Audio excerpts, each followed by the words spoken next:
Lots of changes for November of 2023 that take effect this December. I'm going to tell you all about those updates. We got a lot to cover, so let's jump right into it. There is a new legislative proposal on credible fear determinations. What is that, right? What a credible fear determination is if you are detained by immigration or you're at the border and you want to make a claim for asylum. The standard is credible fear. I've put a link in the description box here that gives you a good summary of what it is and what the standards are. Well, there is a new proposed standard, right? So the current standard is the individual has to show that there is a significant possibility that they can make a claim for political asylum. That's all they have to show. It's a really low standard. So under this new standard, they're making it higher. So there is a presumption that you are not eligible for asylum, and you have to rebut that presumption. So the individual then has to show by preponderance of the evidence that they can make a claim for asylum. What is the preponderance standard? More likely than not that they can make a claim for asylum. If they make that claim, then they get in, then they can pursue their asylum. If they don't, they have to show a reasonable possibility that they can make a claim for asylum. This is a little higher standard than a significant possibility. Obviously, at the border, they just want to make it tougher for individuals to come and make their claim for asylum. Let's see if the legislation passes. We'll keep an eye on it. Hey, make sure you like and hit the subscribe button. Watch it blow up.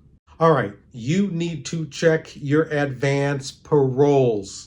What is an advance parole? It's the I-131 form that allows you to travel when you have an adjustment of status that's pending, either family or employment, or you have TPS or any other type of permission which allows you to travel and re-enter the U.S. So what's happened is that immigration has made a bunch of mistakes. So if you filed an I-485 employment or family-based petition with an I-131 advance parole, you have to examine it. They have made mistakes.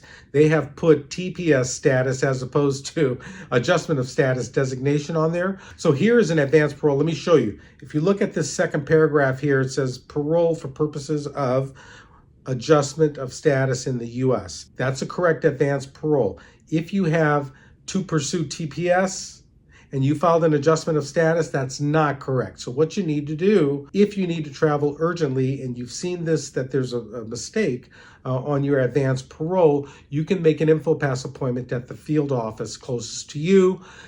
Tell them that there's a mistake and that the policy of immigration now is to correct that mistake and issue a correct advance parole. Otherwise, if you see there's a mistake and there's no real urgent need to travel, then what you need to do is you can check your status online. USCIS.gov, case status, check. They have notices when they are going to send you a corrected advance parole. They've identified these problems and they're correcting them. So hopefully your case status is correct. If not, then you need to send in to USCIS a copy of the advance parole. Let them know that it's incorrect designation. Send your receipt of your adjustment, your I-485 receipt with it, and they will correct it. All right, another November update. This is really important, folks. If you are filing an I-140, the locations have changed. Also know you can file an I-140 a bunch of different ways. I put a link in the description box here with USCIS. You can see how many different ways. You can file an I-140 alone. You can concurrently file an I-140 with an I-485. You can premium process either of those. And know, for each different filing, there is a different location at USCIS. Check it out. Make sure you don't waste time. If you file the I-140 in the wrong location, guess what?